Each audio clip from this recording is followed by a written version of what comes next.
Hi, welcome back to my YouTube channel. So I recently moved from Poole to Manchester, and in today's video, I'm going to give you a complete guide of how to relocate from one city to another within the UK. Yeah, let's get into it. I have my mark here with me, and I will just be looking at it occasionally just so I do not skip over any points. Relocating to a new city can be very exciting but can also be very stressful and expensive. However, if you know what you're supposed to do before and after your move, it's going to make it less hectic for you. Here are things to consider before moving to a new city in the UK. The first thing is your why, which is, obvious because your why is going to determine where you're moving to. If you're moving for career opportunities, then cities like London, Manchester, Birmingham might be good for you. However, if you're worried about cost of living, then you want to go to the suburbs of London or other cities or older cities as well. So it just depends on where you're moving to. I decided to move to Manchester for a lifestyle change. I wanted somewhere with a better social life, somewhere bustling, but also not as busy as London. So it just felt like Manchester was perfect. And also, most of my friends are here. So yeah, Manchester was just the perfect choice for me. The key factors to consider when you're choosing a new city to move to is number one, the job market. This is if you're seeking employment.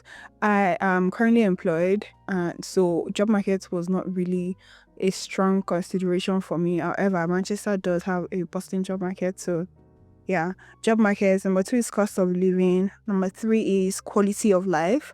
Number four is the social scene. And number five is proximity to friends and family. And yeah, I think everything ticked for me for Manchester. Important thing you're going to consider if you're a young adult is the cost of living in the city. Research the housing, average rent, transportation if you can. I did not really research utilities and groceries because they're just like the same major stores everywhere. But I guess it's something you can do if you're very detailed like that. And number two is just to also have local insights about the city that you're moving to, and you can use Reddit and Facebook groups because these are like public forums where people just share their thoughts and their opinions, so you get more honest information there. I did not need to use all of this because my friends live in Manchester and I've traveled to Manchester about 2 or 3 times before, so I already like had a feel of the city and I knew like, oh, I wanted to move here. And number three is the neighborhood. How safe the neighborhood is, the proximity to work if you're going to be working somewhere, and access to like essential services like public transport and perhaps the hospital if you would. I think for me access to public transport is also somewhat important because I do not drive. And yeah, sometimes I don't want to walk. Which brings us to the next step, which is budgeting for the move, which is the most important part of all of this because it can be expensive if you do not plan and budget properly. The first thing to budget for is a removal company. So it depends on how you're going to, go to the new city. If you drive and you have a van, good.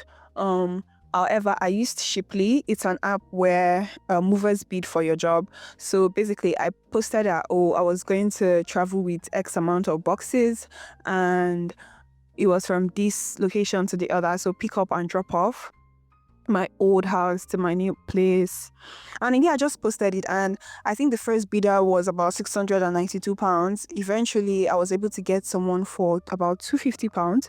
It wasn't not the cheapest bid I received. However, I just stay at the best review. Yeah, it's not just about being the most cost-effective option sometimes. I wanted my things to get here safely. So yeah, you can use that. You can also choose to rent a van because my friend that moved from London to Manchester, she rented a van and someone drove the van. But I do not drive, I do not have a driver's license. So yeah. And also it's very far from Poole to Manchester. I know on the train it was about 5 hours for me. I don't know how many hours it is when you're driving. But yeah, and the second thing to budget for is cleaning services. That's if you need this. For a lot of people, at the end of your tenancy, you need to have the apartment very clean, the way you met it. That was how mine was supposed to be, or else, they deduct from your deposits to clean the property. So I opted to clean my space myself because it was a small space, and yeah. It was mostly clean every other day, anyways. But if you're not going to do that, if you have a bigger space or if you hate cleaning, you have to budget for that as well. And the third thing is personal transportation. This is if you're not renting a van, if you're not going with your properties, because what I did was I made them come receive my things when I was staying in pool. The delivery date was the day I collected the key to my apartment. So it was just perfect for me. Into the apartment, I got my keys and they delivered my things on the same day. So the fourth thing you need to budget for is storage. So you only need to budget for storage if you're not going to get your keys when your properties are arriving, or if you're going to bring your properties here and then stay here for a while before you get your apartment, or maybe you just need to clean your apartment. That's when you need to budget for storage. I did not need to budget for storage. The number five thing is accommodation scouting trips, because I would advise you to travel to the city before you actually decide to move there if you're able to. So if you're going to be traveling to that city to scout, you have to budget for travel and maybe your hotel or your Airbnb fees. And the sixth thing is your deposit and rent for your new place. Obviously, you're going to pay rent and you're going to pay deposit on your new place. Moving was stressful because that December, this place, the day that I got it, my previous contract had not expired. However, it's just, I like doing it like that because I like having leeway. I don't want to be under so much pressure to move out on the last day, which is fine. You don't have to do that. Number seven is contingency fund, because like I said, things can just happen. I was very lucky. What could have gone wrong for me was I almost missed my train from Poole to Manchester. I literally had to run. Like my Uber driver, God bless him. My Uber driver, I had to speed so fast. I had to run with all my boxes. I almost missed my train. And if I missed my train, I would have spent about £80, 60 to about 60 to £120 to get another ticket, but I didn't. So things like that can happen. So just have like little money just saved by the side that, in case anything goes wrong, or maybe you need to pay more for delivery, or your things need to be in storage longer. Yeah. And the eighth thing is living expenses. Obviously, in your new city, your first month, I'm not saying you don't need to have everything in motion, like, especially like if you're a young adult, you're just like taking a leap, going to a new city. But however, if you do not have a job, it would be nice to have like, I don't know, some type of savings or some type of thing to fall back on when you're here. So you're just not going to be lost in a new city. So it's always good to have some money, if you can, for the initial months in your new city. Track all these expenses and try your best to stay within budget. And also you can check Facebook Marketplace for people that offer moving services. However, you need to be very careful of Facebook Marketplace because they are scammers on that app. Okay. The next thing you're going to do when you're moving to a new city is finding accommodation, which obviously is very important. So if you're going to buy, if your pocket is deep like that, or if you're going to rent like the rest of us. Anyways, for rentals, platform like Zoopla, Rightmove, and Spare Room, they're very good. I found my apartment in one of those. You can also find on Facebook Marketplace. Jesus. However, like I said, be careful. And I would say, depending on the city you're going to, the rental market can be very competitive. Like Manchester, it's crazy. Like the day I got my viewing, I was like, okay, can I book certain days? Because my friend wanted to view physically for me, because I prefer like physical viewing. And they were like, nope, it has to be these days. I was like, oh yeah, okay, can I do an online viewing? So I had to do like an online viewing that was a video call. I prefer that to like pre-recorded videos, and I saw the apartment and I was satisfied with it, and yeah, I got it. But if you're going to like cities that are a bit slower than the metropolitan cities, perhaps you might be able to like book all your viewing for a certain weekend or something. But yeah, the cities where you're going to, the rental market, you need to figure out what it's like, and you need to start as soon as possible, because finding a place you're actually satisfied with can take a while, but sometimes you can get lucky. So now that you found a place, and now that we've talked about the budgeting for the move, we are going to talk about things that you're going to do when you finally moved. I don't really want to talk about moving day because moving day is different for everybody. For me, I sent my things. And I traveled a day before. For you, it can be the morning that you're packing up everything in the van and you're going. But yeah. So the next thing you do after moving is changing your addresses.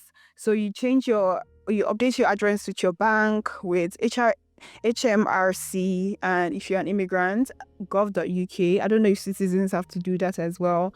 DVLA if you drive, utility providers and subscription services. And it's also very important to register with a new GP in your location.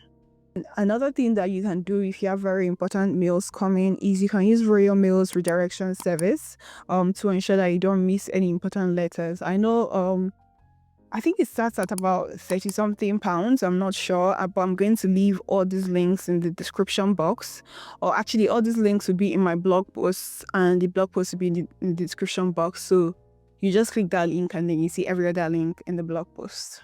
Now that you've moved into your new city, yes, claim it. It's going to happen for you.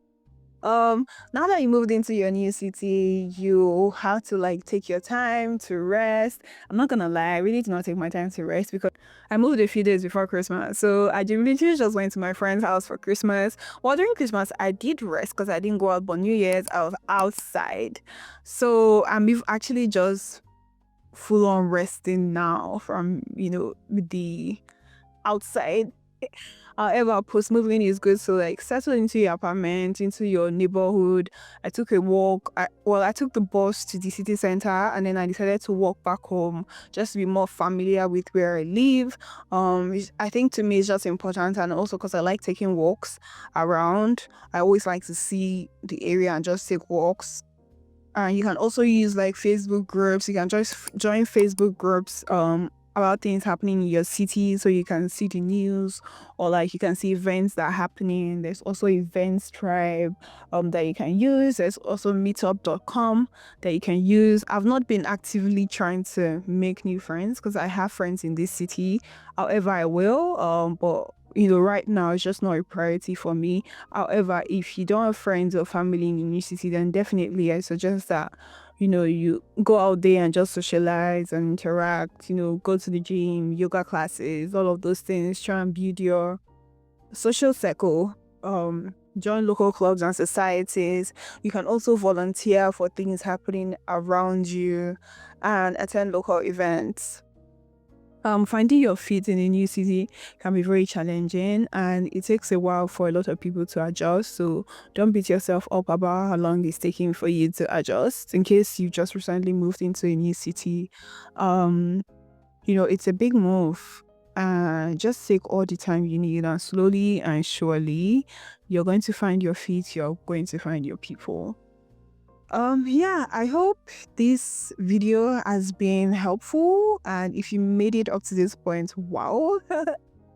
Well, thank you. That means you found it helpful, so it's really nice to give me a thumbs up and perhaps subscribe to the YouTube channel for more helpful videos like this. But yeah, this has been nice. I also read a blog post about all of this in case you just want to keep a link for later, which is going to be linked in the description. And like I said, every other link or to the services and the website I've mentioned will be linked in the blog post as well. And yeah, that's pretty much the end of this video. If you have any questions, please let me know in the comment section, and I'm happy to answer them. And if you have any tips for anyone moving between cities in the UK, please share them in the comment section as well. I'll catch you in my next video, and until then, as I always say, don't forget to keep being what? The bad girl that you are. Bye, buddies.